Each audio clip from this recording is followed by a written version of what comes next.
What if the person driving your rideshare car wasn't just a stranger trying to make ends meet? What if behind that casual smile and everyday conversation was someone worth billions? Today's story will blow your mind because a tech billionaire decided to do exactly that. He disguised himself as a regular ride-sharing driver, and the passenger who got into his car had no idea she was sitting next to her own husband. This isn't just about a clever disguise or a harmless prank. This is about a marriage on the edge, about trust broken and rebuilt, and about what happens when someone with unlimited resources decides to discover the truth about the person they love most. Buckle up, because this journey starts with a simple app notification and ends somewhere you'd never expect. Marcus Chen wasn't always a billionaire. 20 years ago, he was coding in a cramped apartment, surviving on instant noodles and ambition. His wife, Sarah, had believed in him when nobody else did. She worked 2 jobs to support them, while Marcus built his ride-sharing app from scratch. Those were hard years, filled with rejection letters from investors and nights when they wondered if they'd made a terrible mistake. But Sarah never wavered. She'd come home exhausted from her nursing shifts and still find energy to encourage Marcus, to tell him his vision would change the world. And she was right. Within 5 years, his app had revolutionized transportation in 40 countries. Within 10, Marcus was on magazine covers, giving TED Talks and watching his net worth climb into the billions. But success has a price that doesn't show up on any balance sheet. As Marcus's company grew, so did the distance between him and Sarah. The man who once shared everything with his wife now spent weeks traveling between tech conferences and investor meetings. Their conversations became shorter, more transactional. Sarah still worked as a nurse, insisting she needed her own identity beyond being a billionaire's wife. Marcus respected that, or at least he told himself he did. But lately, something felt wrong. Sarah seemed distant, distracted. She'd smile, but her eyes looked somewhere else. She'd answer his questions, but her mind seemed miles away. Marcus tried to dismiss his suspicions as paranoia, the price of spending too much time in boardrooms where everyone had an agenda. Then came the night that changed everything. Marcus returned home early from a business trip, hoping to surprise Sarah with dinner reservations at the restaurant where they'd celebrated their first anniversary. The house was dark. He called her phone.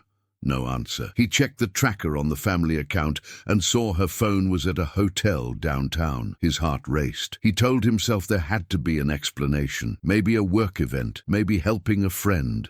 But at 2 in the morning, he sat in his study, staring at that blinking dot on the map, feeling his world tilt. Marcus Chen, who'd built an empire on connecting people through technology, suddenly felt more alone than he had in that cramped apartment 20 years ago. He didn't sleep that night. He just watched that dot until it finally moved back toward their house at dawn. Sarah came home looking exhausted. Marcus pretended to be just waking up, asked casually about her night. She said she'd covered an emergency shift at the hospital. The lie hung in the air between them like smoke. Marcus wanted to confront her, to demand the truth, but fear stopped him. What if the truth was worse than not knowing? What if their marriage, the foundation of everything he'd built, was already over? So instead, he smiled and kissed her forehead and went to his home office. That's when the idea came to him. It was crazy, potentially destructive, but Marcus needed to know who his wife had become. He needed to see the Sarah who existed when he wasn't around, and his own company had given him the perfect tool to do exactly that. Marcus spent the next week planning. He couldn't just create a fake driver account. The verification systems his own company had built were too sophisticated. Instead, he acquired a small, struggling rideshare competitor through a shell company. He had their tech team create a special driver profile with bulletproof credentials. He bought a used Toyota Camry, the kind that thousands of drivers used. He purchased contact lenses to change his eye color, got a haircut completely different from his usual style, and grew out a beard.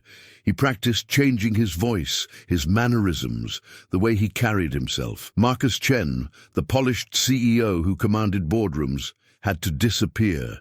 In his place would be Mike, a middle-aged driver trying to make extra money for his kids' college fund. The transformation was remarkable. Standing in front of the mirror in a rented storage unit where he'd set up his operation, Marcus barely recognized himself. The expensive suits were gone, replaced by jeans and a flannel shirt. His luxury watch was swapped for a basic fitness tracker. He'd added subtle makeup to create the appearance of sun damage and tiredness. Even his posture was different, slightly slouched, as if carrying the weight of financial stress. He practiced his backstory until it felt natural. Mike was divorced, lived in a modest apartment across town, drove mostly nights and weekends to supplement his day job at a warehouse. He had a daughter at community college and a dream of saving enough to maybe start a small business someday. It was a life Marcus had narrowly avoided, and inhabiting it felt both humbling and terrifying. Marcus monitored Sarah's ride-sharing patterns for 3 days. She used the apps frequently, always to the same area downtown, always in the evenings. Never to the hospital where she claimed to work late shifts. His company's competitor app had a smaller market share, but it operated in their city. On the 4th night, Marcus sat in his Camry 2 blocks from their house, watching Sarah's location on his phone. At 7:30, she ordered a ride.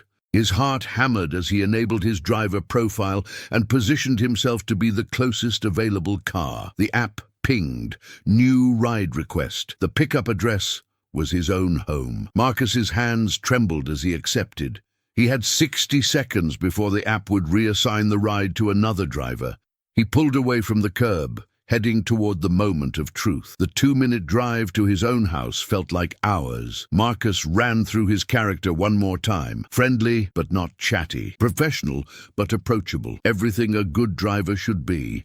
He couldn't let nervousness crack his disguise. As he pulled up to the circular driveway, he saw Sarah emerge from the front door. She wore a dress he'd never seen before, her hair styled in a way that seemed special. She looked beautiful, and that made everything hurt more. Marcus took a breath and pushed the button to roll down the passenger window. Sarah walked toward the car, checking her phone to confirm the license plate matched her app. She opened the back door and slid inside, barely glancing at the driver. "Hi," she said, her voice distracted. "Downtown, right?" Marcus nodded, keeping his voice in Mike's register. "Yes, ma'am. The app has the address." As Marcus pulled away from the house he'd bought for Sarah 10 years ago, the house filled with photos of their life together, he felt a surreal disconnect from reality. His wife sat 3 feet behind him, completely unaware that her husband was driving her to whatever secret she'd been keeping. Sarah immediately pulled out her phone and started texting, a small smile playing at her lips. Marcus adjusted the rearview mirror slightly, watching her reflection. She looked happy in a way he hadn't seen in months. That hurt worse than anger would have. He merged onto the main road, heading downtown, wondering if he'd just made the biggest mistake of his life. Whatever he discovered in the next 20 minutes would either save his marriage or end it. There was no turning back now. The man who'd built an empire on connecting strangers was about to discover who his wife really was. The silence in the car was broken only by the soft tapping of Sarah's fingers on her phone screen. Marcus kept his eyes on the road, but his mind raced with questions. Every text she sent felt like a small betrayal. Every smile that crossed her face a mystery he desperately needed to solve. He'd imagined this moment dozens of times over the past week, but nothing prepared him for the actual feeling of being invisible to the person who once knew him better than anyone. Traffic slowed as they approached downtown, giving Marcus more time in this strange purgatory between knowing and not knowing. He thought about saying something, starting a conversation the way friendly drivers often did, but his throat felt tight. What if his voice cracked? What if she somehow recognized something familiar in his eyes, even through the colored contacts? Sarah suddenly leaned forward, and Marcus's heart nearly stopped. "Excuse me, would you mind turning up the air conditioning? It's a bit warm back here." Her voice was polite but distant, the way people talk to service workers they'll never see again. Marcus nodded and adjusted the temperature, murmuring, "No problem," in Mike's voice. She'd sat less than 2 feet away from him for 17 years of marriage. She'd traced the scar on his left hand 1,000 times, the one from when he'd cut himself, fixing their first apartment's broken window. That hand was visible on the steering wheel right now, and she didn't recognize it. The realization hit Marcus like a physical blow. When had they become such strangers? When had the woman who once knew his breathing patterns in sleep stopped seeing him even when he was right in front of her? They passed the theater where Marcus had proposed, the Italian restaurant where they'd celebrated every anniversary until 3 years ago when the celebrations somehow stopped. Sarah didn't glance at any of these landmarks. Her attention stayed fixed on her phone, occasionally looking up only to check their progress on her own app. Marcus wondered what she was thinking, where her mind went during these drives through a city filled with their shared history. Did she think about him at all? Or had their marriage become just another obligation, like a subscription she'd forgotten to cancel? The downtown towers loomed ahead, their glass surfaces reflecting the evening sun. Marcus recognized the neighborhood now.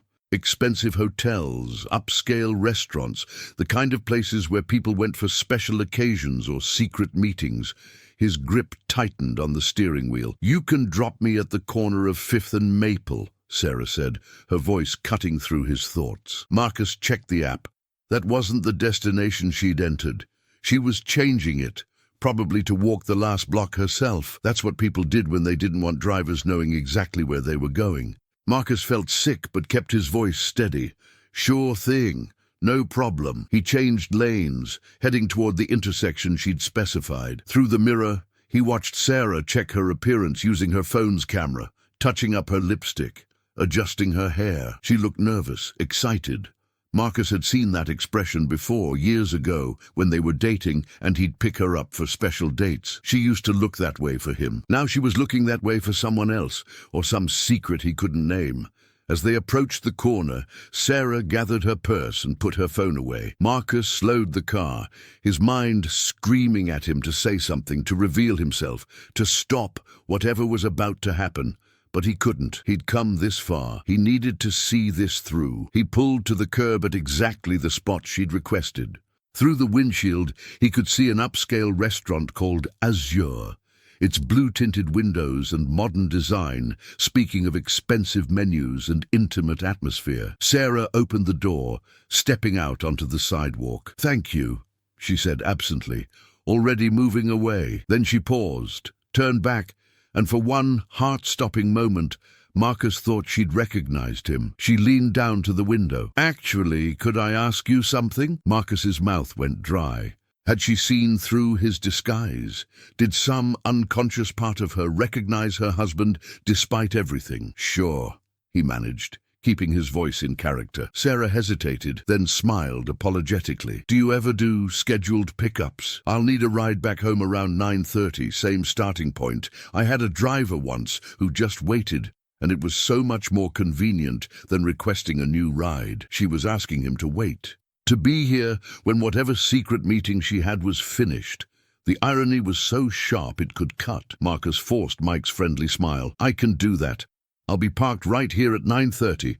Just message through the app when you're ready." Sarah's face lit up with genuine relief. "Thank you so much. You're a lifesaver." Then she was gone, walking toward Azure with purpose in her step. Marcus sat frozen in the driver's seat, watching Sarah's reflection disappear through the restaurant's glass doors. A car honked behind him. He was blocking traffic. Mechanically, he pulled away from the curb, driving around the block until he found a parking spot with a clear view of Azure's entrance. He turned off the engine and sat in the silence, his carefully constructed disguise feeling like a prison now. What was he doing? He was a billionaire sitting in a used Camry, spying on his own wife like some character from a bad detective movie. But he couldn't leave. Not now. He pulled out his phone and, after a moment's hesitation, opened a different app, one his security team had installed but he'd never used. It could access traffic cameras, security feeds from his own company's partnerships. Within minutes, he had a view of Azure's interior. The restaurant was elegant, designed for romance or important business dinners. Marcus scanned the camera feed, his heart pounding, until he found her. Sarah was being led to a table near the back, somewhere private, but she was alone. No one was waiting for her. Marcus watched as she sat down, checked her phone, and then looked toward the entrance with anticipation. She was waiting for someone. The next 15 minutes were torture. Marcus sat in his car, alternating between the security feed and the restaurant entrance, watching couples and business groups come and go. Every time the door opened, Sarah would look up hopefully, then return to her phone with disappointment. Who was she waiting for? A lover, a friend Marcus didn't know about, someone from her past. The questions circled his mind like vultures. Then, at exactly 7:50, a figure approached the restaurant entrance, and Marcus's breath caught. But it wasn't a man. It wasn't a romantic rival or mysterious stranger. Through the feed, Marcus watched as a woman in her 60s entered Azure, looked around, and smiled when she spotted Sarah. Sarah jumped up, and the two women embraced. Not a polite hug, but the kind of embrace that spoke of deep connection, of shared history. Marcus had never seen this woman before in his life. Sarah and her mystery companion sat down, and even through the grainy security footage, Marcus could see the animation in his wife's face, the way she leaned forward, engaged in a way he hadn't seen her engage in months. They ordered wine. They talked with intensity. At one point, the older woman took Sarah's hands across the table, and his wife's shoulders shook. She was crying.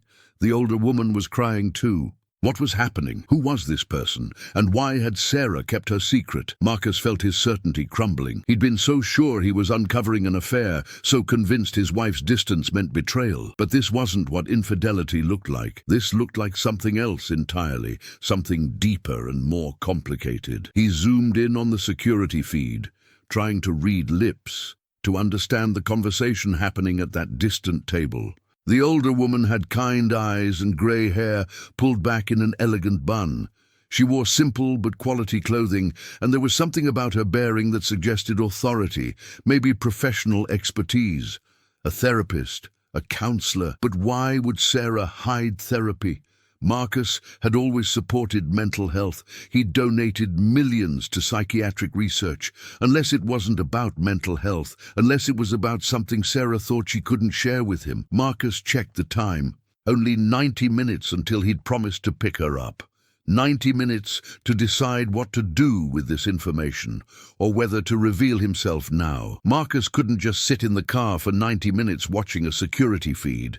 The confined space was making him claustrophobic, and his mind was spiraling with theories, each more unsettling than the last. He needed to move, to think, to process what he was seeing. He locked the Camry and walked down the block, keeping his head down, hyper-aware that Sarah might emerge from the restaurant at any moment. The evening air was cool against his face, a sharp contrast to the heat building inside his chest. He passed a coffee shop and ducked inside, ordering something he didn't want just to have somewhere to sit. The barista barely looked at him. Mike, his alter ego, was invisible in a way Marcus Chen had not been for years. There was a strange freedom in that invisibility, but also a profound loneliness. Sitting by the window with his untouched coffee, Marcus thought about the early days of his marriage. Sarah had been a nursing student when they met at a community health fair. He'd been volunteering, trying to network and promote his barely functional app prototype. She'd made fun of his pitch, told him he sounded like a robot reading a script, and then helped him rewrite it to sound human. They'd talked for hours that day, and he'd known with absolute certainty that he'd just met the person he'd spend his life with. Sarah had been the one who insisted they write their own vows, who'd planned their wedding at a community center because spending money on one day felt wasteful when they were building a future. She'd been his partner, his conscience, his home. When had that changed? Or had he been too busy building an empire to notice it changing slowly, day by day? Marcus pulled out his phone and scrolled through old photos. There was Sarah on their 10th anniversary, smiling at the camera, but something already distant in her eyes. Had he seen it then? There was Sarah at a company celebration, standing slightly apart from the crowd of executives and investors, looking uncomfortable in her formal dress. Marcus had assumed she was just tired from work. There was Sarah at their nephew's graduation, animated and laughing with family. Then another photo from the same day where she stood next to Marcus, both of them smiling, but not at each other, not touching, just two people who happened to be in the same frame. How many moments had he missed while responding to emails, taking calls, building something he'd convinced himself was for both of them? His phone buzzed.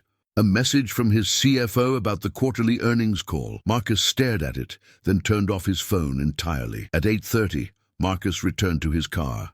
The sun had set, and downtown was transforming into its nighttime self. Azure's windows glowed warm against the darkening sky. He checked the security feed again. Sarah and the older woman were still deep in conversation, though their intensity had softened.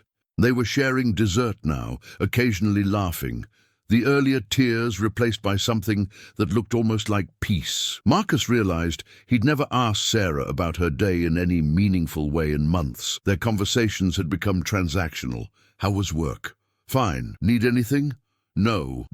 When had they stopped really talking? When had they stopped being curious about each other's inner lives? He'd been so consumed with board meetings and expansion plans that he'd forgotten to be a husband.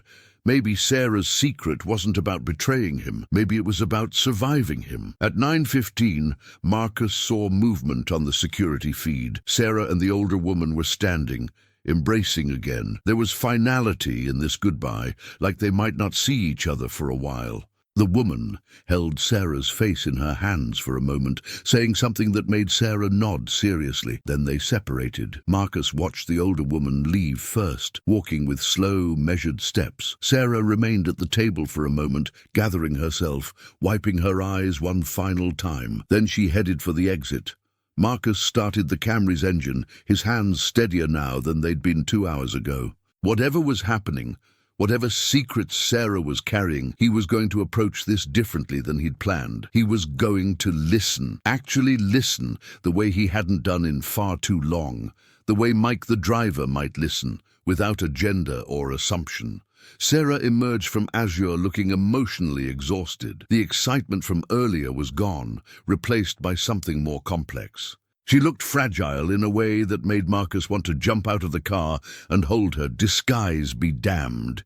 But he stayed in character, pulling up to the curb exactly as promised. Sarah checked her phone, confirmed the license plate, and slid into the back seat with a tired sigh. "Thank you for waiting," she said, her voice heavy. "I really appreciate it." Marcus pulled into traffic, adjusting the mirror to watch her. "No problem at all. Hope you had a good evening." It was a standard driver pleasantry, the kind of thing Mike would say. Sarah was quiet for a long moment. Then, unexpectedly, she laughed. It was a small, sad sound. I don't even know if it was good, but it was necessary. Marcus felt a door opening. This was the moment. If he stayed silent, they'd ride home in quiet and nothing would change. But something in Sarah's voice, in that raw honesty, made him push forward carefully. Sounds like it was important. Whatever it was. He kept his tone gentle, non-intrusive, the way a stranger could sometimes be a safe space for truth. Sarah was quiet again, and Marcus thought he'd overstepped. Then she spoke, her words coming slowly, like she was testing them. "Do you ever feel like you're living a life that looks perfect from the outside, but inside, you're suffocating?" Marcus's hands tightened on the wheel. He had to stay in character, had to be Mike, not the husband who desperately needed to hear this answer. "I think a lot of people feel that way," he said carefully. "What looks good on paper doesn't always feel good in the heart." "Exactly," Sarah said, and there was relief in her voice at being understood. "Everyone thinks I have this amazing life. My husband is successful beyond our wildest dreams. We have a beautiful home, financial security, everything we struggled for in the beginning. And I'm grateful, I really am. But somewhere along the way, I lost myself. I became Marcus's wife instead of Sarah. Does that make sense?" Marcus felt like he'd been punched. "It makes sense," he managed, his voice almost breaking before he caught it. "So what do you do about it?" He asked the question as Mike, but he desperately needed the answer as Marcus. Sarah leaned her head against the window, watching the city pass. "I'm trying to figure that out. That's what tonight was about. Talking to someone who knew me before all of this, who remembers who Sarah was. Drill. The pieces were starting to fit together. The secret meetings weren't about betrayal. They were about identity, about finding herself again. Marcus navigated through familiar streets, seeing them differently now. The person you met tonight, they knew you from before? He asked, keeping his curiosity sounding casual. Sarah nodded. My old mentor from nursing school, Dr. Patricia Morrison. She was like a mother to me during my training. We lost touch after I got married, after everything got so crazy with Marcus's company. I reached out to her a few months ago because I felt like I was drowning, and I didn't know how to tell anyone, especially not my husband. The words hit Marcus like physical blows. His wife had been drowning and he hadn't noticed, hadn't asked, hadn't created space for her to tell him. Why couldn't you tell him? Marcus asked, even though he was terrified of the answer, even though part of him already knew. Sarah was quiet for so long that he thought she wouldn't respond. Then she spoke, her voice barely above a whisper. Because he built this empire partly for me, for us. That's what he always says. He works these insane hours, misses birthdays and anniversaries, disappears into his phone during the rare dinners we have together, all because he's building something that will secure our future. How do I tell him that I never wanted an empire? I wanted a partner. I wanted the man who used to cook terrible pasta in our apartment and talk to me about his dreams until 2 a.m. I wanted us, not all of this. She gestured vaguely at the expensive neighborhood they were entering. How do I tell him I'd trade every dollar for one real conversation? It would break his heart, and after everything he sacrificed, I can't do that to him. Marcus's eyes burned with tears he couldn't let fall. He blinked them back furiously, grateful for the darkness of the car, for the beard that hid his trembling jaw. Every word Sarah spoke was a mirror showing him the man he'd become, and the reflection was devastating.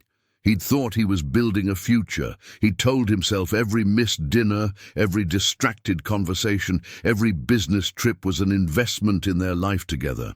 But he'd been building a prison, one luxury at a time, and he'd locked them both inside. Maybe your husband doesn't know, Marcus said, his voice rough with emotion he was barely controlling. Maybe if you told him, really told him, he'd understand. He was begging now, begging his own wife to give him a chance he wasn't sure he deserved. Sarah laughed, but it was bitter. You're kind to say that, but you don't know Marcus. He's brilliant and driven, and completely blind to anything that isn't moving forward, growing, achieving. I knew that when I married him. I loved that about him, actually. His ambition was beautiful when it was just a dream. But dreams, when they come true on this scale, they consume everything.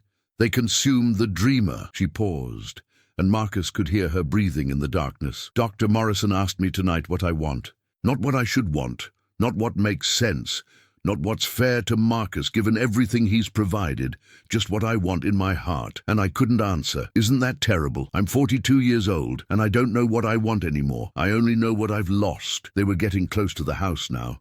Marcus could see the lights he'd left on this morning, a lifetime ago when he'd still thought he was hunting down an affair. He drove slowly, trying to make these last few minutes last. As Mike, he could ask questions Marcus never could. As a stranger in the dark, he could be a confessional. What did you lose? He asked quietly. Sarah was silent for a long moment. I lost the version of myself that existed before I became an accessory to someone else's success story. I was a good nurse. I cared about my patients.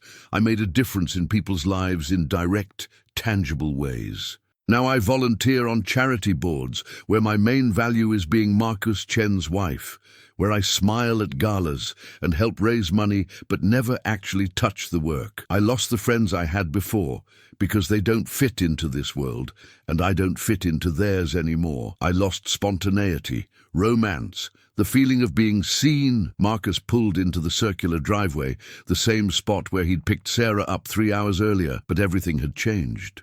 He put the car in park, but didn't unlock the doors yet. He was stalling, desperate for a few more seconds of this honesty, even though every word was cutting him open. Can I tell you something? He said, abandoning driver protocol, speaking from his own breaking heart. I think the fact that you know what you've lost means you can find it again. And I think your husband, if he loves you the way he should, would want to know this. Even if it hurts, especially if it hurts. Because hurt is better than this distance. Anything is better than slow disappearance. His voice cracked on the last words. He'd said too much, revealed too much emotion for a stranger. Sarah leaned forward, studying him in the rearview mirror. Marcus held his breath. Had she recognized something? Had he finally crossed the line from disguise into discovery? "You're very wise for a rideshare driver," she said softly. "Or maybe you've just been through something similar." Marcus forced a laugh that sounded more like a sob. "Maybe I have. Maybe I'm someone who didn't listen when I should have, and I'm hoping someone else won't make the same mistake." It was the closest he'd come to confession. Sarah reached forward and, in a gesture that nearly broke him completely, squeezed his shoulder briefly. "Thank you for listening and for waiting. You have no idea how much I needed to say some of this out loud, even to a stranger, especially to a stranger, actually. No judgment, no history, just listening." She reached for the door handle, and Marcus knew he had seconds to make a choice. He could let her go, continue this deception, learn more gradually, or he could end it now, reveal himself, force a confrontation that might save or destroy their marriage. His hand moved to the beard, ready to pull it off, ready to turn around and show her who Mike really was. But then Sarah spoke again. "I'm meeting Dr. Morrison again next week. She's helping me figure out how to talk to Marcus, how to tell him I need things to change. I'm terrified he won't understand, or worse, that he'll say he understands, but nothing will actually be different, that he'll just see it as another problem to solve, another item on his task list. Fix marriage right between quarterly earnings review and expansion strategy meeting." Marcus's hand fell away from his disguise. Sarah was going to talk to him. She was preparing to open this conversation. If he revealed himself now, she'd feel betrayed, exposed, trapped. She'd know he'd deceived her, listened to her most vulnerable thoughts under false pretenses. Any trust left between them would shatter. He had to let her come to him on her own terms, had to give her the agency she'd been missing. But he also knew he couldn't keep being Mike. He couldn't keep spying on his own wife. This had to end tonight, one way or another. "Sarah," he said, using her name for the first time, dropping some of Mike's affectation from his voice. She stilled, her hand on the door. "Yes?" Marcus took a breath. "Talk to your husband. Soon. Don't wait. Sometimes people are more ready to hear difficult truths than we think they are. Sometimes they're desperate to hear them." Sarah turned in her seat, really looking at him for the first time. Marcus kept his face angled away, his hand near his face, as if rubbing his jaw, blocking her view. "You sound like you know something I don't," she said, curiosity mixing with concern in her voice. Marcus's heart hammered. "I just know that time is the one thing you can't get back. And distance, once it gets too wide, becomes impossible to cross. If there's any chance your marriage can be saved, you have to take it before the gap becomes a canyon." He was speaking to himself as much as to her. How long had the gap been growing? When had they last really crossed it, really reached for each other without distraction or exhaustion or the weight of everything unsaid? Sarah was quiet, absorbing this. Then she nodded slowly. "You're right. I'll talk to him. Soon, maybe this weekend." Sarah opened the door, stepping out into the cool night air. She leaned down to look back at him through the window. "Thank you, Mike. This was the strangest, most unexpectedly meaningful rideshare I've ever taken." She smiled, a real smile, tired but genuine. 5 stars and a tip for being an excellent therapist who happens to drive a Camry. Marcus managed to smile back, keeping it in character. "Good luck with everything. I hope you and your husband find your way back to each other." Sarah's smile turned sad. "Me too, though I'm not sure the people we've become can find their way back to who we were. Maybe we need to figure out how to be new people together instead." She closed the door and walked toward the house, disappearing inside without looking back. Marcus sat in the driveway of his own home, unable to move, her last words echoing in his mind. For a long time, Marcus just sat there, watching the lights in the house, seeing shadows move behind curtains as Sarah moved through rooms he'd barely been present in for months. He thought about driving away, going to a hotel, ending this character and coming home tomorrow as himself, pretending none of this had happened. But that would be another lie, another layer of distance. Sarah had said she was going to talk to him this weekend. That gave him less than a week to figure out how to be someone worthy of that conversation. Not Mike, the stranger who could listen without ego or defensiveness. Not Marcus Chen, the billionaire CEO who solved problems with strategies and resources. But Marcus, Sarah's husband, the man who'd once cooked terrible pasta and talked about dreams until dawn, that man was still somewhere inside him, buried under layers of success and distraction. He had to find that man again before Saturday, and he had to do it without Sarah knowing about tonight's deception, because that secret would poison whatever healing might still be possible.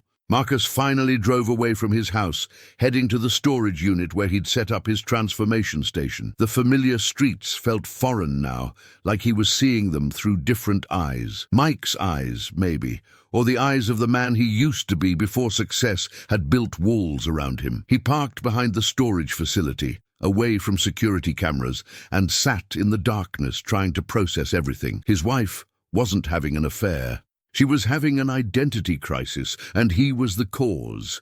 That somehow felt worse. Infidelity he could have fought against, competed with, solved with grand gestures. But how did you fight the emptiness you'd created? How did you restore something you'd slowly, unconsciously drained away? Marcus rested his forehead against the steering wheel and for the first time in years let himself cry. Inside the storage unit, surrounded by the props of his deception, Marcus carefully removed his disguise. The beard came off, then the contact lenses, the makeup that had aged him and changed his features.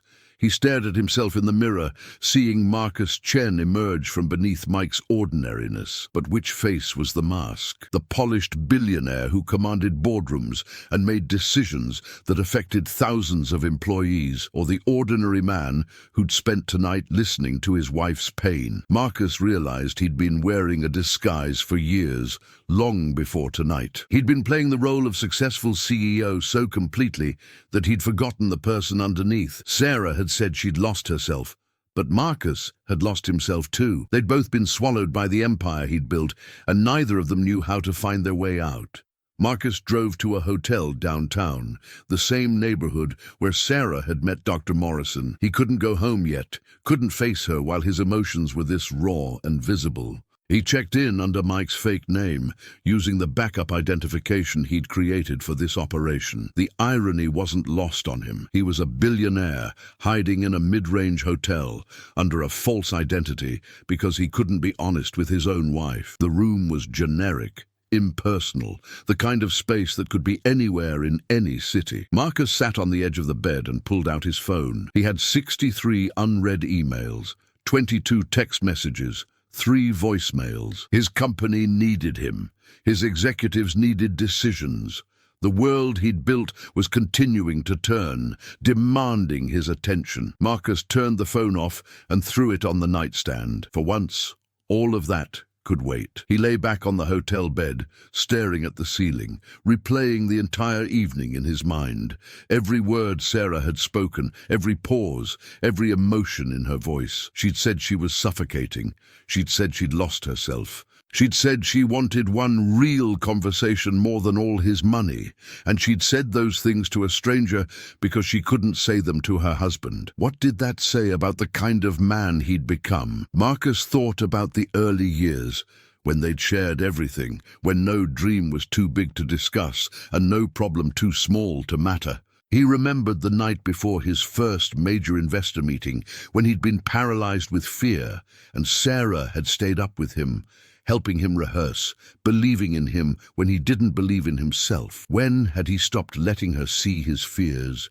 When had he started performing success instead of living life? Around midnight, Marcus's mind was still racing. Sleep felt impossible. He got up and opened his laptop, not to check work emails, but to look at their wedding video.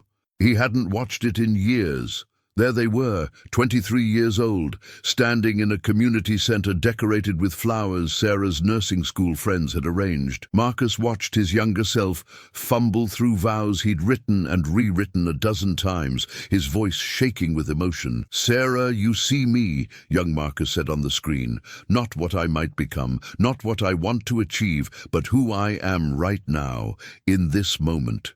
You see me, and you love me anyway." I promise to always see you the same way, to never let ambition or distraction blind me to the person standing right beside me. The hotel room felt very cold suddenly. He'd broken that promise. Completely, thoroughly broken it. Marcus closed the laptop and walked to the window.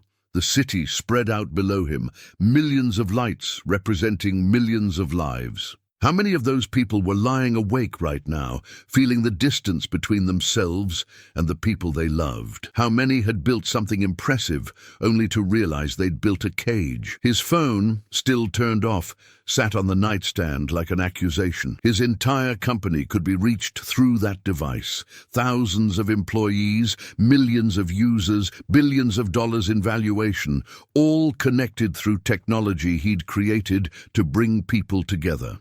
Yet he couldn't reach the person sleeping in his own house, just 3 miles away, the person he'd promised to always see. Marcus made a decision then. He had 5 days until Sarah said she'd talk to him. 5 days to become someone capable of hearing what she needed to say. 5 days to dismantle the walls he'd built between them. It wouldn't be enough time, but it was the time he had. The next morning, Marcus woke early and drove home. He'd removed all traces of Mike, cleaned out the storage unit, and parked the Camry in a long-term lot where it could be dealt with later. By the time Sarah came downstairs for her coffee, Marcus was in the kitchen making breakfast. Not calling a chef, not ordering delivery, actually cooking. Sarah stopped in the doorway, surprise evident on her face. "You're home," she said, and there was something complex in her tone. Relief, suspicion, maybe both. Marcus turned from the stove where he was attempting French toast, something he hadn't made in 15 years. I cancelled my morning meetings. I thought we could have breakfast together, actual breakfast,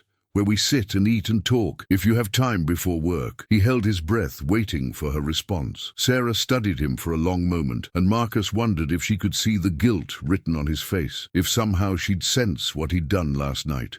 But she just nodded slowly and sat at the kitchen island.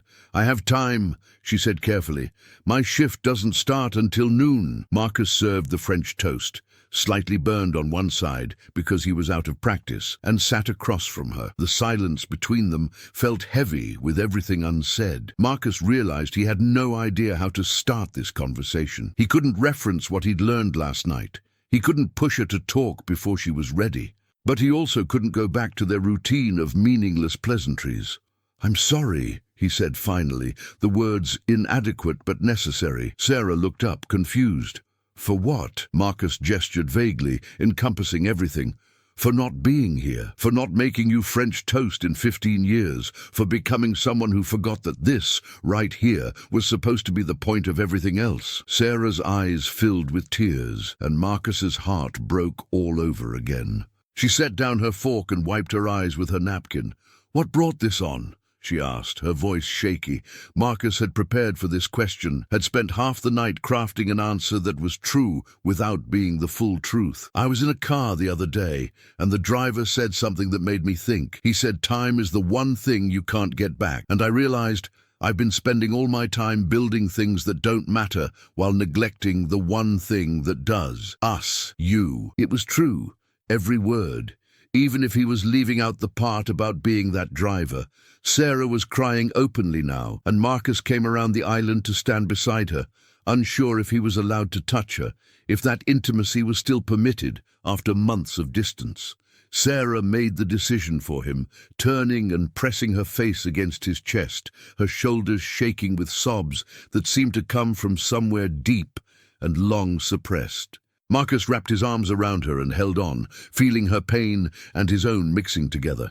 They stood like that for a long time, neither speaking, just holding each other in the morning light of their expensive kitchen. Finally, Sarah pulled back, wiping her face. "I need to tell you something," she said, her voice hoarse. Marcus's stomach dropped. Was she going to tell him about Dr. Morrison, about the meetings downtown? He nodded, preparing himself. "I've been unhappy," Sarah continued, "for a long time, and I've been afraid to tell you because I didn't want to seem ungrateful or hurt you or disrupt everything you've built, but I can't keep pretending everything is fine when it's not. We're not fine, Marcus. We haven't been fine in years." Marcus felt like the floor had dropped out from under him, even though he'd already known this truth. Hearing it directly from Sarah, in the clear light of morning, made it undeniable and real. "I know," he said quietly. Sarah looked at him in surprise. You know, Marcus nodded, choosing his words carefully. Maybe I haven't let myself admit it, but yes, I've felt the distance. I've felt you pulling away. I told myself it was just life, just the natural evolution of a long marriage. But that was a lie I told myself because facing the truth was too scary. He took her hands in his, looking directly into her eyes for what felt like the first time in months. Tell me everything. Don't hold back to protect me or protect what we've built. I need to hear it, all of it. Sarah took a shaky breath and began to talk. She told him about feeling invisible, about losing herself in the role of Marcus Chen's wife. She told him about missing nursing, about the emptiness of charity galas, where she was an ornament rather than a person. She told him about lonely nights in their big house, about eating dinners alone while he worked in his study, about going to bed by herself and waking up the same way. Marcus listened without interrupting, without defending, without trying to fix. He just listened the way he'd listened last night as Mike, but this time as himself, letting every word land and hurt and teach him. Sarah told him about reconnecting with Dr. Morrison, about needing someone who remembered who she was before all of this. She didn't mention the restaurant meetings specifically, and Marcus didn't push, grateful she was sharing this much. I don't know if I can keep doing this, Sarah said finally, her voice barely a whisper. Living parallel, lives in the same house, being married but not having a marriage. I love you, Marcus. I've always loved you, but I don't know if love is enough when we've become strangers to each other. The words hung in the air between them, heavy with implications. Marcus felt panic rising in his chest, but he pushed it down. This wasn't about his fear. This was about Sarah's truth, and she deserved to be heard without his emotions hijacking the conversation. What do you need? He asked. Not what would be convenient for me, not what makes sense for the company or our public image. What do you need to be happy, to feel like yourself again? Sarah looked at him like she couldn't quite believe he was asking. I need you to be present, Sarah said, after a long pause. Really present. Not physically here, but mentally somewhere else. Not sitting across from me at dinner while answering emails. Not saying yes while clearly not listening. I need conversations that aren't just logistics and schedules. I need you to be curious about my life again, the way you used to be when we were dating. She paused, gathering courage. And I need to go back to work. Real work. Not volunteering, not charity boards, but actual nursing. I need to feel useful again, like I'm contributing something meaningful with my own hands, my own skills. I need an identity that's mine, not just an extension of yours. Marcus felt his instinct to problem solve kick in, to immediately start planning how to make this happen. But he caught himself. This moment called for acknowledgement, not action. Okay, Marcus said simply. Sarah blinked. Okay, that's it. You're not going to tell me all the reasons why it's complicated? Why going back to nursing doesn't make sense? Why you need me available for company events and investor dinners? Marcus felt shame wash over him. Had he really become so predictable in his dismissiveness? No, he said firmly. You should absolutely go back to nursing if that's what you want. You were an incredible nurse. You are an incredible nurse. That didn't stop just because you married me. And you're right about everything else. I've been absent. I've been treating you like a household item instead of a person. I've been taking you for granted because you were always there, and I assumed you always would be. He took a breath. I don't want to lose you, Sarah. Tell me how to fix this. Tell me how to be someone worth staying married to. Tears streamed down Sarah's face, but she was smiling through them. It was the first genuine smile Marcus had seen from her in months, and it gave him hope. I don't need you to fix it, she said. I need you to try. That's all. Just actually try to be my partner again, instead of my provider. Try to remember that we're supposed to be building a life together, not you building something and me just existing beside it. Marcus nodded, committing every word to memory. This was the conversation that would determine whether their marriage survived or became another casualty of his success. I'll try, he promised, and I need you to hold me accountable when I slip back into old patterns, because I will. This is going to be hard for me. I've spent years training myself to think of everything as a business problem to solve. Learning to just be with you again without agenda or strategy, that's going to take practice. Sarah reached across and took his hand.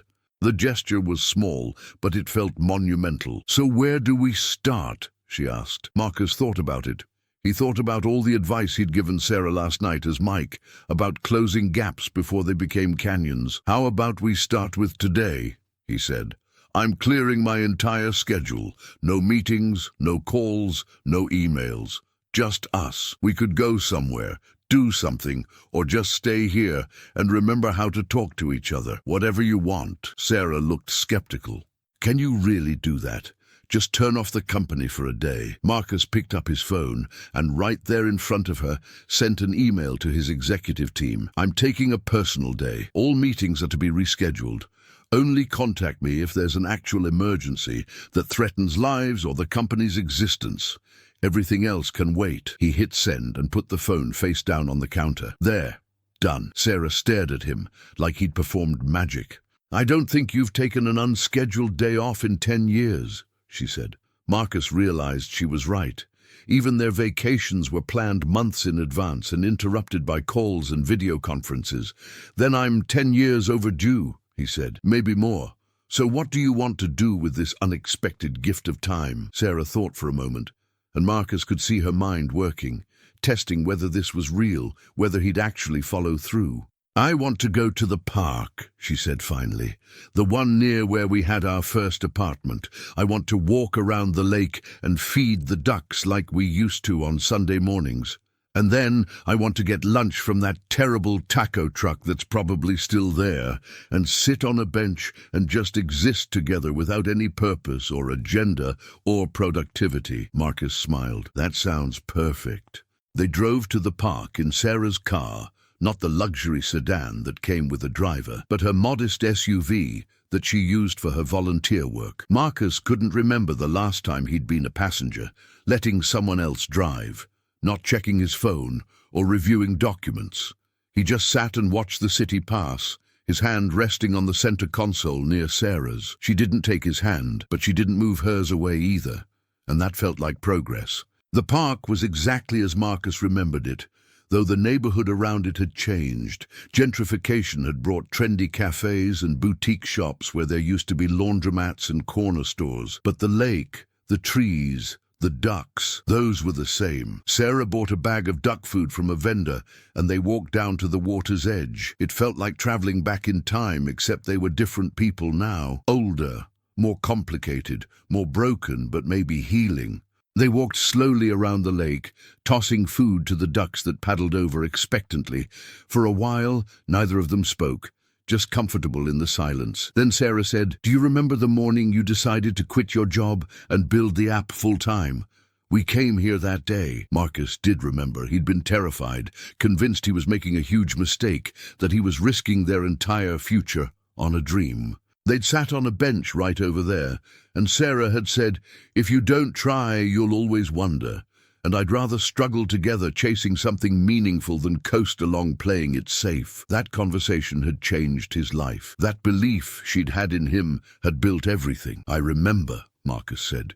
"You made it possible for me to take that risk. Everything I've built started with your faith in me." Sarah nodded, still watching the ducks. "I know. And that's why it's been so hard to tell you I'm unhappy. Because how do you tell someone that the thing they built, partly for you, partly because of you, is the thing that's now destroying you?" Marcus stopped walking and turned to face Sarah. "It's not destroying you," he said firmly. "I'm destroying you. Not the company, not the success, but me, my choices, my priorities, my blindness to what was happening right in front of me. The company is just a thing. It's you and me, our marriage, our life together that actually matters. And I lost sight of that." He felt the weight of the confession, the relief of finally saying it out loud. "I've been so afraid of failing as a CEO that I failed as a husband without even noticing. I can delegate the company. I can hire 100 people to run every aspect of it, but I can't delegate being your partner. I can't outsource being present in my own marriage. And I'm sorry it took me this long to understand that." Sarah's eyes were wet again, but she was nodding, like these were words she'd needed to hear for years. They found their way to the taco truck, which miraculously was still there after all these years, though it had been repainted and the menu had expanded beyond the basic offerings Marcus remembered. They ordered the same things they used to get: carne asada for him and carnitas for her, and found a bench overlooking the lake. The tacos were just as greasy and delicious as Marcus remembered. They ate in companionable silence for a while, watching joggers and families pass by. A little girl chased ducks near the water's edge, while her father called warnings about getting too close. Marcus watched them and thought about the children he and Sarah had never had. They'd always said someday, but someday had been perpetually postponed while Marcus built his empire. Was that another thing Sarah mourned, another loss he'd been too distracted to notice? "Did you want kids?" Marcus asked suddenly. The question had come from nowhere, or maybe from the deepest place of honesty this day was creating. Sarah looked at him, surprised. Where did that come from? Marcus gestured toward the little girl and her father. "We always said we'd have kids someday, but someday never came and we stopped talking about it. I'm realizing there's a lot we stopped talking about." Sarah was quiet for a long moment, watching the father scoop up his laughing daughter. "I did want kids," she said finally, "but there was never a right time. First you were building the company, then the company was growing too fast, then you were traveling too much, then we were in our late 30s and I was still working, and the moment felt like it had passed. I convinced myself I was okay with it, that we were enough.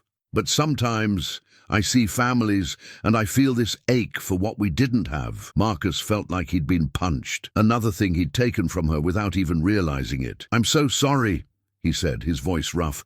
"I didn't know. You never said." Sarah shook her head. "I couldn't. You were always in the middle of something critical, some deal, some crisis, some opportunity that couldn't wait. How do you interrupt that to say, 'I want to have a baby,' especially when I wasn't even sure you were present enough to be a father? I didn't want to raise a child essentially alone while you built your empire. I'd seen enough of my friends do that, and I couldn't do it." The words were harsh, but Marcus knew they were fair. He hadn't been present enough to be a husband. How could he have been a father? "Is it too late?" he asked quietly. Sarah looked at him with sad eyes. "I'm 42, Marcus. Maybe not technically too late, but maybe too late for us. We need to fix ourselves before we can even think about bringing a child into this." They finished their tacos, disposed of the trash, and continued walking. The conversation had gone to painful places, but it felt necessary, like lancing a wound that had been festering for years. Marcus's phone buzzed in his pocket several times, but he ignored it. The world could wait. His marriage couldn't. As they walked, Sarah talked about her plans to return to nursing. She'd already been researching it, looking at refresher courses and hospital positions. She wanted to work at a community health center, somewhere that served underserved populations, where her work would matter beyond just earning money. Marcus listened and encouraged, pushing down his instinct to start problem-solving and making calls to hospital administrators he knew. This was Sarah's journey. She needed to do it herself, not have it handed to her by her billionaire husband's connections. "There's something I need to tell you," Sarah said, as they completed their circuit of the lake. Marcus's heart rate spiked. Was she going to tell him about the restaurant meetings? About Dr. Morrison? He'd been waiting for this, half dreading it, knowing he'd have to pretend ignorance. "I've been meeting with someone," Sarah continued. "My old mentor from nursing school, Dr. Patricia Morrison. She's been helping me work through everything I've been feeling. I didn't tell you because I didn't want you to feel attacked or judged, and I needed a space that was just mine to process everything." Marcus felt relief wash over him. This was his chance to respond right, to show he could handle her having a life separate from him. "That's good," he said sincerely. "I'm glad you have someone to talk to. You don't need my permission for that, Sarah. You're allowed to have people and spaces and parts of your life that are just yours." Sarah looked at him with something like wonder. "You're not upset? Not hurt that I've been talking to someone else about our marriage?" Marcus shook his head. "A week ago, maybe I would have been. My ego would have been bruised that you needed someone else. But after this morning, After hearing how unhappy you've been, I'm just grateful you found support. I'm grateful you're still here, still willing to try to fix this with me. It was true. Every word was true, even if he was leaving out the part about already knowing. That secret felt heavy in his chest. A deception that could still blow everything up if Sarah ever discovered it.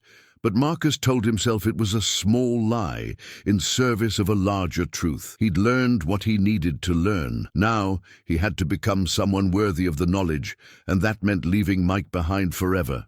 They returned home in the late afternoon, both emotionally exhausted but somehow lighter than they'd been that morning. The house felt different now, less like a showpiece and more like a place where two people actually lived. Marcus suggested ordering dinner from their favorite Thai place, the one they'd ordered from every Friday night in the early years. Sarah smiled at the reference and agreed. While they waited for the food, they sat in the living room, actually using the expensive furniture that usually just sat there looking perfect. They talked about small things, easy things. Sarah told him about a patient she'd had years ago who'd inspired her initial love of nursing. Marcus told her about a coding problem he'd solved late one night that had become the foundation of his app's success algorithm. They were remembering who they'd been, sharing the stories that had made them individuals before they became a unit. Over pad thai and green curry, Marcus asked Sarah about her ideal schedule if she went back to nursing, not because he needed to plan around it, but because he was genuinely curious about how she envisioned her days. Sarah talked about wanting 3 12-hour shifts per week, leaving her time for herself and for them. She talked about the kind of patient she wanted to work with, the difference she hoped to make. Her face came alive in a way Marcus hadn't seen in years. This wasn't the polite mask she wore at charity galas, or the tired resignation of their recent interactions. This was passion, purpose, the fire that had first attracted him to her. "You should absolutely do this," Marcus said. "Not because I'm giving you permission, but because watching you talk about it, I can see this is who you're meant to be, and I've been selfish keeping you from it, even if I didn't realize I was doing it." That night, they went to bed at the same time for the first time in months. Not for sex, though there was a tentative intimacy in the air that hadn't been there before. Just to be together, to talk in the dark the way they used to when they were young, and everything was still ahead of them.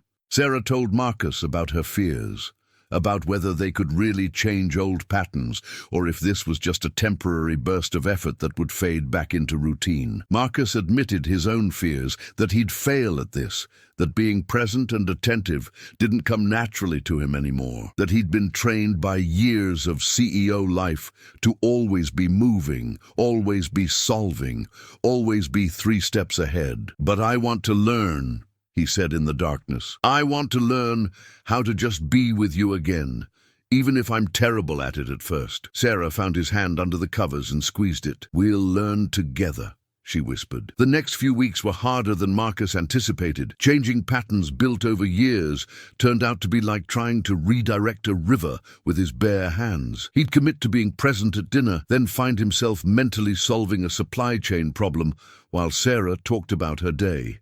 He'd promised to leave work at the office, then catch himself checking emails at midnight.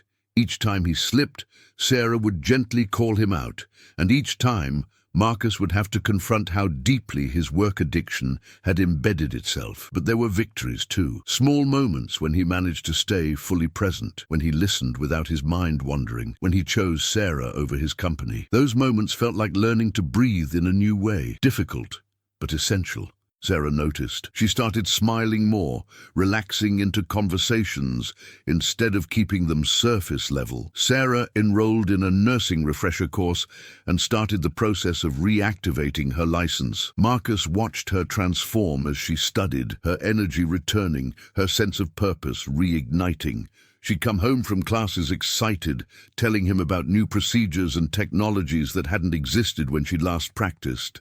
Marcus loved seeing her like this, even as part of him struggled with the shift in their dynamic. He'd gotten used to being the achiever, the one with important work, while Sarah existed in the background of his success. Now she had her own trajectory, her own goals that had nothing to do with him. It was humbling and necessary and sometimes uncomfortable, but it was also right. She was becoming Sarah again, not just Mrs. Marcus Chen, and he was learning to love this version of her all over again, or maybe love her properly for the first time in years. One evening, about a month after their breakthrough conversation, Marcus came home to find Sarah cooking dinner. This wasn't unusual anymore. They'd established a rhythm of sharing meals when both were home, but tonight felt different. Sarah was wearing an old nursing school t-shirt he hadn't seen in years, and she was singing along to music playing from her phone. She looked young, almost carefree. "Good day?" Marcus asked, setting down his briefcase and actually leaving it by the door instead of taking it to his study. Sarah turned, her face bright. "I got the job. The community health center on 5th Street called. They want me to start in 2 weeks. She was practically vibrating with excitement. Marcus crossed the kitchen and pulled her into a hug, sharing her joy genuinely, not thinking about how this would affect his schedule or what adjustments would need to be made, just being happy.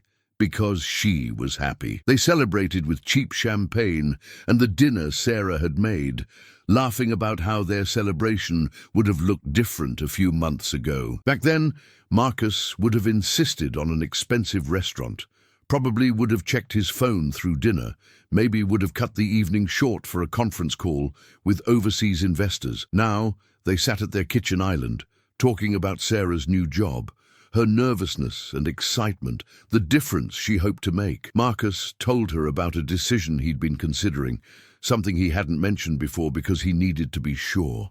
"I'm stepping back from day-to-day operations," he said. "Not leaving the company, but promoting my COO to CEO. I'll stay on as chairman, set vision and strategy, but someone else can handle the daily grind. I've built a company that can run without me. Now I need to figure out who I am beyond that company." Sarah stared at him, champagne glass frozen halfway to her lips. "Are you serious? Marcus, you've never even considered something like that. That company is your entire identity." Marcus nodded. "I know. And that's the problem. You said I'd lost myself in the role, and you were right. I've been Marcus Chen, tech CEO, for so long that I don't know how to be just Marcus anymore. Just your husband, just a guy who used to code for fun, just a person with interests beyond profit margins and market share. I want to figure that out. And I can't do that while running a billion-dollar company 16 hours a day." He paused, meeting her eyes. "I want to build a life with you, Sarah. Not a company, not an empire. An actual life where we're both present and engaged and growing together. That's worth more than any valuation or market dominance." Sarah set down her glass and came around the island to stand in front of him. She took his face in her hands, looking at him with an intensity that made Marcus's heart race. "Who are you, and what have you done with my husband?" she asked, but she was smiling, crying, laughing all at once. "The Marcus I married would have made this choice," she said. "The Marcus who cooked terrible pasta and dreamed about changing the world while also remembering to ask about my day and care about the answer. I've missed him so much. I'd started to think he was gone forever, buried under business suits and board meetings." She kissed him, soft and tentative at first, then deeper, with feeling that had been absent from their physical relationship for months. Marcus kissed her back, feeling like he was reclaiming something precious he'd nearly lost forever. That night marked a turning point. The physical intimacy returned, but it was different than it had been, layered with vulnerability and honesty that made it mean something beyond just habit or obligation. Afterward, lying in the dark, Sarah asked the question Marcus had been dreading and expecting. "What changed?" she said softly. "I mean, I'm grateful, don't get me wrong. But this transformation happened so fast. One morning you're making breakfast and apologizing, and suddenly you're restructuring your entire life. What happened? What made you finally see what I'd been trying to tell you for years?" Marcus's heart raced. This was the moment. He could tell her the truth about Mike, about the disguise and the car ride and the deception. Full honesty, consequences be damned. Or he could give her a truth that was real but incomplete, protecting the secret that might destroy this fragile rebuilding. Marcus chose the second path, maybe cowardly, but protective of what they were creating. "I had a conversation with someone," he said carefully, "someone who made me realize I was losing you. That time was running out and I was too blind to see it, and it terrified me. The thought of living without you, of this marriage ending because I was too stupid and self-absorbed to notice it was dying, that fear woke me up in a way nothing else could. It was true. Every word was true. He just left out that the someone had been Sarah herself, and that he'd been disguised as a stranger when the conversation happened." Sarah was quiet, processing this. "I'm glad someone got through to you," she finally said. "I'd been trying for so long, and I'd started to give up. Started to think maybe we'd just grown too far apart, become too different." She turned to face him in the darkness. "I'm not going to lie and say everything is fixed. We've got a long way to go, but this feels like a real start." Over the following weeks, Marcus's announcement about stepping back from his company sent shockwaves through the business world. Tech blogs speculated about his health, his marriage, his mental state. Some praised him for prioritizing life balance, while others criticized him for abandoning the company he'd built. Marcus ignored most of it, focusing on the transition plan and on being present for Sarah as she started her new job. Her first day at the community health center, Marcus drove her there, waited in the parking lot like a nervous parent, and was there to pick her up when her shift ended. Sarah emerged exhausted but glowing, full of stories about patients she'd helped and colleagues she'd met. Marcus took her to dinner and listened to every detail, asking questions, being genuinely interested in this world that was entirely separate from his own expertise. It felt good to be the supporter instead of always being the one achieving. 3 months after that pivotal breakfast conversation, Marcus and Sarah were in a better place than they'd been in years. Not perfect. They still had hard days, moments when old patterns threatened to reassert themselves, times when Marcus caught himself slipping into CEO mode or Sarah withdrew into protective distance. But they were trying, really trying. They'd started seeing a marriage counselor together, something Marcus would have resisted before, but now embraced. They'd established rituals, morning coffee together before work, no phone dinners, Friday date nights that were sacred regardless of what work demanded. Marcus had taken up cooking again, slowly improving beyond burned French toast. Sarah had reconnected with old friends from nursing school, building a social life that wasn't dependent on or connected to Marcus's world. They were becoming individuals again, and paradoxically, that was bringing them closer together as a couple. They were learning that a good marriage wasn't about two people merging into one entity, but about two whole people choosing each other every day. But Marcus's secret haunted him. Late at night, when Sarah slept beside him, he'd lie awake thinking about that drive, about the deception, about the information he'd gained through dishonesty. The secret felt like a splinter buried deep in his hand, invisible but present, occasionally sending out sharp reminders of its existence. He told himself he'd done what was necessary, that without becoming Mike, he never would have heard Sarah's truth, never would have understood the depth of her unhappiness. But another voice, quieter and more insistent, whispered that he'd violated her privacy, manipulated her into revealing her heart to a stranger who wasn't a stranger at all. The rationalization that it had led to positive change didn't entirely erase the fundamental wrongness of what he'd done. Marcus had built a career on disruption and unconventional solutions, but this felt different. This felt like betrayal wrapped in good intentions. 6 months after that fateful night, Marcus received an unexpected message. It was from the competitor rideshare company he'd purchased through a shell corporation, the one he'd used to create Mike's driver profile. There was an issue with the account. Someone was auditing inactive driver profiles, and Mike's account had raised flags because it had only ever completed one ride. Yet the driver had received a substantial 5-star rating and tip from that single passenger. Standard procedure was to contact the driver and the passenger to verify the ride had actually occurred and wasn't fraudulent. Marcus's blood ran cold. If they contacted Sarah as part of a routine verification, she'd see the date and time, recognize the ride, and potentially discover that Mike's profile had been created by a shell company Marcus owned. The house of cards he'd built would collapse in the most mundane way possible, through a routine audit. Marcus spent a sleepless night weighing his options. He could use his influence to shut down the audit, erase Mike's profile entirely, make the problem disappear with money and power. It would be easy. No one would ever know, but that felt like compounding the original lie with more deception, using his resources to cover up wrongdoing. The alternative was terrifying. Tell Sarah the truth before she discovered it herself. Confess what he'd done, why he'd done it, and accept whatever consequences came. Risk destroying the fragile trust they'd rebuilt over 6 months of hard work. Risk her seeing him as a manipulator, a liar, someone who'd violated her privacy in the most intimate way possible. But if he didn't tell her, and she found out later, the betrayal would be infinitely worse. Marcus realized he'd been a coward, choosing short-term peace over long-term honesty.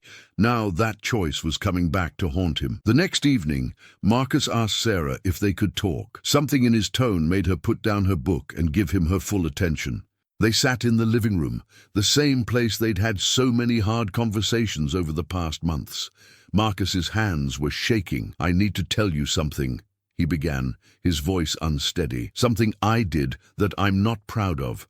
Something that led to changes between us, but that doesn't make it right." Sarah's expression shifted from curious to concerned. "You're scaring me," she said. "What is it?" Marcus took a breath and began to speak, forcing himself to maintain eye contact, to not look away from whatever judgment or pain he was about to see in her eyes. "Remember the night about 6 months ago when you took a ride share to meet Dr. Morrison downtown?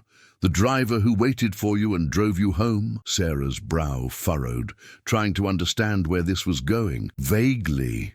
"Why?" Marcus felt like he was standing on the edge of a cliff. "That driver was me." The words hung in the air between them. Sarah stared at him, processing, not quite understanding. "What do you mean that was you? I would have recognized you." Marcus shook his head. "I was in disguise. I'd been suspicious about where you were going, afraid you were having an affair. So I created a fake driver profile, disguised myself completely, and manipulated the system so I'd be the one to pick you up. I spent that entire evening spying on you. I saw you meet Dr. Morrison.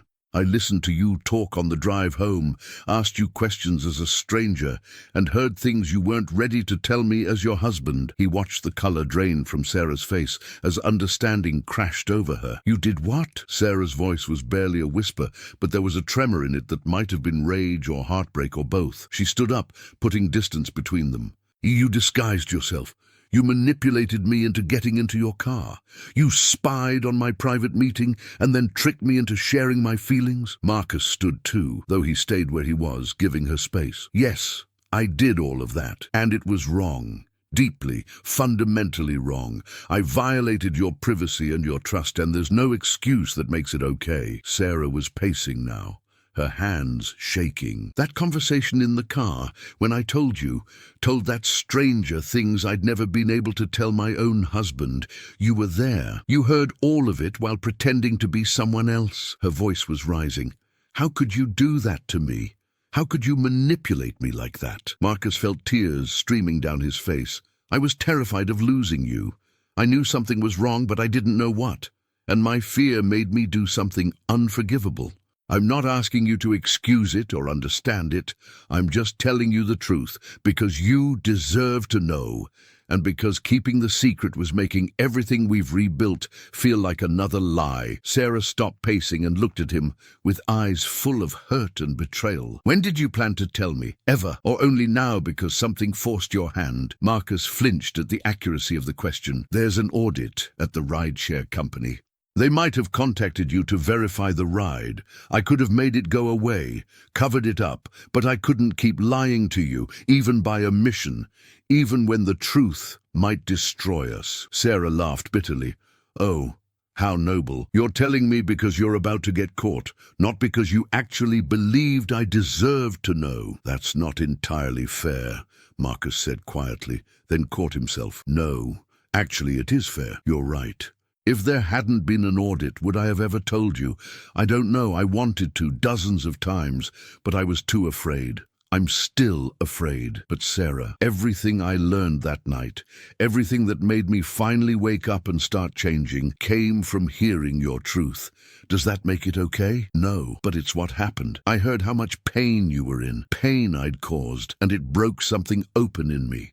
The breakfast the next morning, the day at the park, all the changes since then, they came from a place of real understanding that I gained through deeply wrong means. He took a step toward her. I love you. I've always loved you, but I hadn't been seeing you, and that night I finally did. Even if I had to become someone else to do it. Sarah's face was wet with tears, her expression cycling through anger, hurt, betrayal, and something else Marcus couldn't identify. I need you to leave, she said finally. Not forever, maybe, I don't know. But right now I can't look at you. I can't be in the same room with you. Every conversation we've had over the past 6 months, I'm now wondering what was real and what was performance. Every change you made, was it because you genuinely understood, or was it because you'd manipulated information out of me? Marcus felt his heart breaking, but he nodded. I'll go. I'll stay wherever you need me to stay. And Sarah, for what it's worth, every change was real. The understanding was real. The love is real. The regret for what I did is real. I'm so sorry. He moved toward the door, grabbing his keys, not bothering to pack anything. As he reached the door, Sarah's voice stopped him. That night in the car, when you were pretending to be Mike, you told me that distance, once it gets too wide, becomes impossible to cross. That hurt is better than slow disappearance. Sarah's voice was hollow. Did you believe that? Or was it just manipulation, just words designed to get me to open up? Marcus turned back, meeting her eyes one last time. I believed it. I believe it now. That's why I'm telling you this truth, even though it might end us. Because a marriage built on secrets and lies isn't a marriage worth having, no matter how comfortable it feels. He paused at the threshold. Whatever you decide, whatever happens next, you deserve to know that the man who listened to you that night really listened without agenda or defensiveness. That man is who I'm trying to be. Not Mike, not Marcus Chen, the CEO. Just Marcus, your husband, who loves you enough to risk losing you by telling the truth. Then he walked out, leaving Sarah standing in their living room, their carefully rebuilt life shattered around her feet.